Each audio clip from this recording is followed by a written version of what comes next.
तो देखते हैं उपनिषद में कह रहे हैं कि नारद सनत कुमार के पास बैठे कि मुझे शिक्षा दो। तो उनको राजकुमार कुमार ने कहा कि जो तुम जान, उनसे पूछा कि तुम कितना जानते हो तभी मैं तुमको और बता पाऊंगा। तो उन्होंने बताया कि मैं ये जानता हूँ, वेद वेद उपांग धनुर्विद्या इत्यादि सब बातें बताई। परंतु उसने कहा कि सिर्फ मंत्र है, आत्मविद नहीं हुआ। मैं सत्य नहीं जाना कि आत्मा का इसकी मैंने तो बस ये बाहरी मंत्र जाने हैं। आत्मविद आप करो, आपके सुनने से ही तुमने अध्ययन किया है, नाम की उपासना की है तुमने, अर्थात जो भी तुमने पढ़ा है उसके वास्तविक अर्थ को और गहराई तक उसकी भी उपासना होती है। इसमें बहुत कुछ निहित है जो अभी हम तुमको बतलाते हैं। उस नाम से अधिक महत्व की वाणी है कि वाणी ही नाम से बड़ी है। वाणी ही ऋग्वेद जतलाती है, वाणी ही ऋग्वेद को जतलाती है। इतिहास पुराण वेदों के वेद पितृ शुश्रूषा गणित उत्पाद विद्या अर्थशास्त्र तर्कशास्त्र नीतिशास्त्र आप तेज पृथ्वी वायु आकाश जल तेज देव मनुष्य पशु पक्षी तृण वनस्पति हिंसक जंतु कीट पतंगे चींटी आदि शूद्र क्षुद्र जंतु धर्म अधर्म सत्य झूठ अच्छा बुरा हृदय के प्रिय और अप्रिय यह निश्चय यह वाणी न होती तो न ज्ञात होता। अर्थात मनुष्य सुन करके हम यह समझ पाते हैं कि यह व्यक्ति की मनसा कैसी है, यह व्यक्ति कैसा है, इसके भाव कैसे है मेरे प्रति, ये कैसा श्रेष्ठ है धर्म, इसका हृदय कैसा श्रेष्ठ है।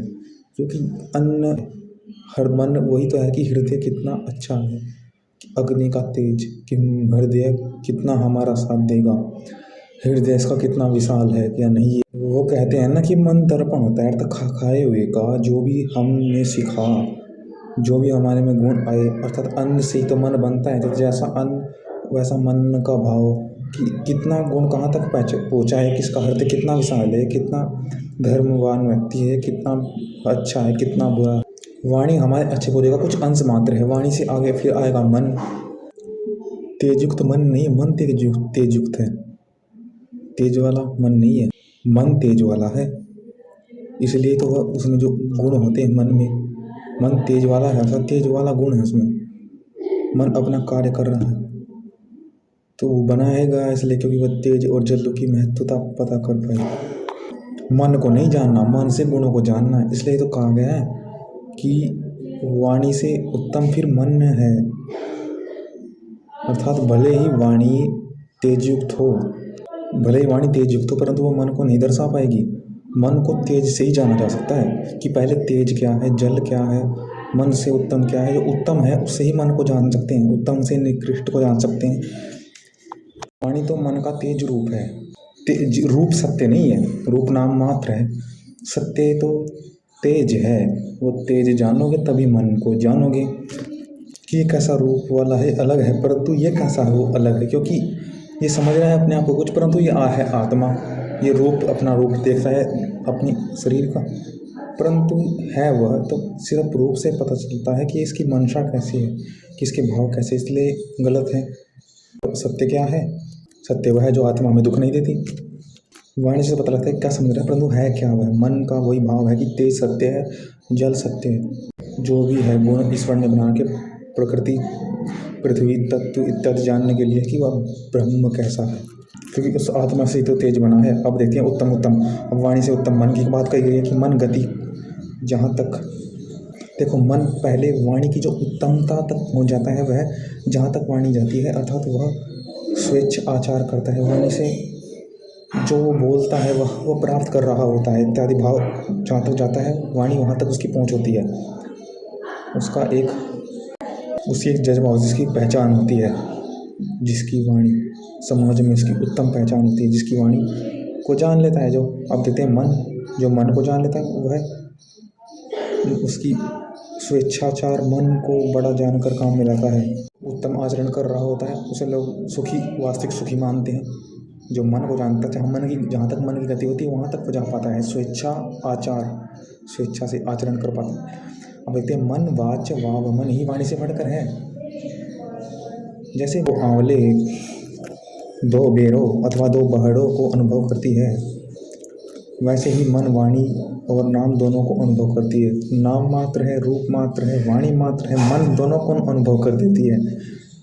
तो जब कोई मन से मनन करता है, मंत्रों को पढ़ूं तो पढ़ता है, कर्मों को करूँ तो करता है, पुत्र और पशुओं की इच्छा करूँ तो करता है। मन से तो चल रहा है इसका। अच्छा बनना है तो संकल्प अपने मन से अधिक बढ़कर संकल्प है, अर्थात मन से जो संकल्प जो निश्चय वो कर रहा है उसको पूर्ण कर रहा है। जैसा है वो ऐसा करता है। जो उस बात उसने अनुभव किया, अपने आप को झूठा साबित नहीं करता हो, अपने आप को गलत नहीं करता हो, अपने आप को उसने श्रेष्ठ चुन लिया तो उसको करता है। अर्थात संकल्प जो उसने कर लिया तो मन वाणी से इसलिए बड़ा है। अब देखते हैं संकल्प, जो एक बार जिसने संकल्प कर लिया वो मनन कर रहा है, इसलिए संकल्प मन से बड़ा है। मनन करके फिर वह वाणी से उसको प्रेरणा करता है, तभी मनन करता है संकल्प से, तभी वाणी को प्रेरणा करता है। तो ऐसा ही वह उत्तम बातें ही कहेगा, वह अपने शरीर की व्यर्थ प्रशंसा नहीं करेगा। जो सत्य उसने जाना है, संकल्प किया है, उस सत्य फिर वो प्रेरणा करता है, सत्य ही करता है। संकल्प मन से श्रेष्ठ है, बड़ा है। जो निश्चयी संकल्पवान संकल्प में प्रतिष्ठित होता है, वह सभी संकल्पित होते हैं, उसको कोई क्लेश कल्पित नहीं होता। लोग उसके संकल्पवान होते हैं। ध्युलों को पृथ्वी संकल्प वाले, वायु और आकाश संकल्प वाले, जल और तेज संकल्प वाले हैं। जैसे कि जो कहान कि हम जल को जानेंगे, तेज को जानेंगे, अपने आप को जानेंगे। उन संकल्प से वर्षा संकल्प वाली होती है, वर्षा के संकल्प से अन्न संकल्प में होता है, अन्न के संकल्प में से प्राण संकल्प होते हैं, अपने आप को जानते जा रहे हैं। प्राणों के संकल्प से मंत्र संकल्पित होते हैं, मंत्र के संकल्प से कर्म संकल्प होते हैं। विचार करोगे तो कर्म करोगे, कर्म करोगे तो कर्म के संकल्प से में लोक संकल्प वाले होते हैं, लोक के संकल्प से सभी संकल्पित होते हैं। कि देखो हमने जो कर्म करना चाहिए, जैसे कि हमने कहा था कि पंचाग्नि में भी हम जो भी प्रकृति से देखते हैं, प्रकृति के प्रकाश को देखते हैं, जितनी भी अग्नियाँ हैं सब वो हम अपने भाव को, अपनी उत्पत्ति को दर्शाते हैं, जिससे कि हम आत्मवित हों कि हमारे जो हम देखेंगे वैसे ही हम हैं, और जो हम नहीं देखते वैसे हम हैं नहीं। वैसे फिर जन्म उत्पत्ति विकास की, जैसे हमारे सोच कर्म है वैसा ही हमारा जन्म है। कर्म ऐसे क्यों? क्योंकि हम इंद्रियों से वैसे ही विषय देख रहे हैं, वैसा ही सोच रहे हैं इंद्रियों से। अगर प्राण से उत्तम भाव रखेंगे तो इंद्रियों से विजय होंगे, बलवान होंगे, तो अच्छा देखेंगे। इन सबसे अपने गुण ही जानेंगे कि कैसा भाव है, यहाँ से कैसा होना चाहिए इत्यादि बातें, कि मैं कहाँ पर हूँ, मैं क्या कर सकता हूँ, सब हम प्राण से जान सकते हैं। तो इंद्रियों से बलवान प्राण है। प्राण के अनुकूल रह करके जो कर्म करेगा वह विजयी होगा, वह संकल्पवान होगा। संकल्प की उपासना करो तो सभी संकल्प से संकल्पित होते हैं। सब निश्चय व दृढ़ प्रतिष्ठित और क्लेशित होकर, क्लेश रहित होकर संकल्पित लोगों को प्राप्त होता है। संकल्पित लोक वह स्वेच्छासार जहाँ तक संकल्प हो जाता है वहाँ तक वह बड़ा जानकर काम में लाता है। जहाँ तक वह संकल्प सोचेगा वहाँ पर पूर्ण करेगा, उसमें कोई बाधा नहीं आएगी। जो ऐसा संकल्प जानता है, जो प्राण को अन्न से, इंद्रियों से बड़ा मानकर प्राण से कर्म करता है, वह संकल्प वाला होता है। उसके संकल्प सिद्ध होते हैं हमेशा। अब चित्त संकल्प से बढ़कर है। जब तक चिंतन करता है तभी संकल्प करता है, और चिंतन तभी होगा जब वह मन उसका स्थिर होगा।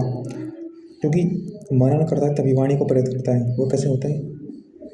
जब उसने चित्त से चिंतन किया होगा तभी संकल्प करेगा, तभी वाणी को चलाएगा, मन तभी प्रेरित होगा। भाई नाम में भाव में बोलेगा तो प्रेरित जब ही होगा बाद में। पहले वो चित्त, क्योंकि लोग कहते हैं अगर तूने बहुत भी जान लिया, अगर तेरा चित्त स्थिर नहीं, तूने जाना नहीं, तो कभी क्या कर दे हर अवस्था में तो तेरा जान काम नहीं आएगा। तो तेरा चित्त स्थिर नहीं है तो अच्छी बात है, मनन नहीं कर पाएगा, समय अनुसार तो चिंतन नहीं कर पाएगा कि इस समय क्या उचित है। तू ये जान पाएगा जब तेरा चित्त स्थिर होगा। अगर तू ये नहीं जान पा रहा तो तू कुछ भी नहीं है।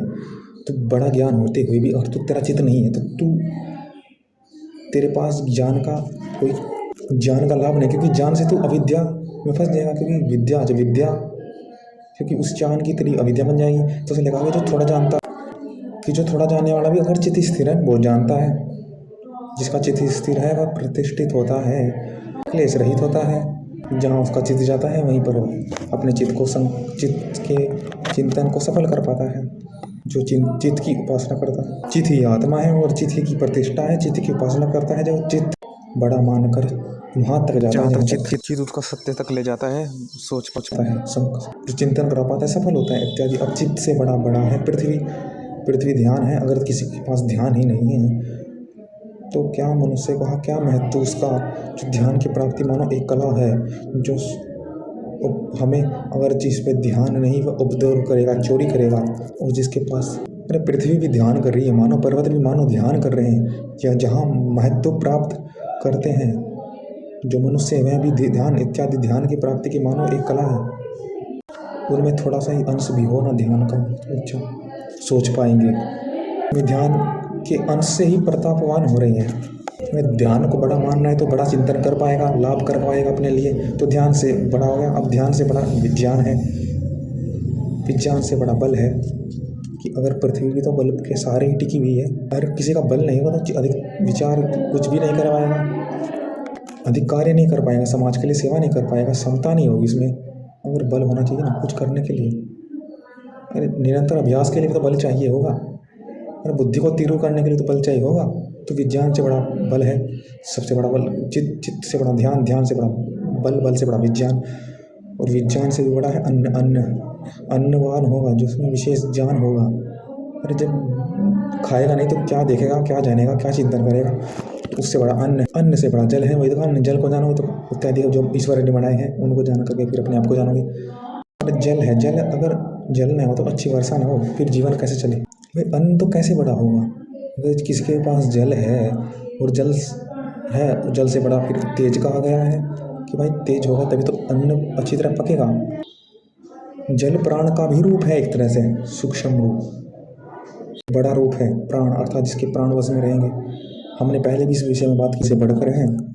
निश्चय का तेज वायु के साथ होकर आकाश को तपाता है, उससे जब तो लोग कहते हैं गर्म हो रहा है बरसेगा। हमें क्रिया करने के लिए पहले ज्ञात हो जाता है, तेज से क्रिया का ज्ञात हो जाता है, पता चल जाता है कि अब बरसेगा, क्योंकि वह चमक रहा होता है।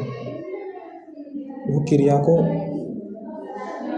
पहुंच तेज की बहुत व्यापक है, इसलिए हम उससे अपने गुणों को भी व्यापक समझ सकते हैं कि पहले ही आकलन लगा सकते हैं कि हम कैसे हैं भाई, हमारे में क्या अवगुण आने वाले, हमारे में क्या, हमारे जीवन में क्या अविद्या है, किसको भस्म करना है, कौन सा क्लेश है भस्म करना है। तो जो ऐसे जान लेता है वह अंधकार रहित होता है, प्रकाश वाला होता है, तेजस्वी होता है।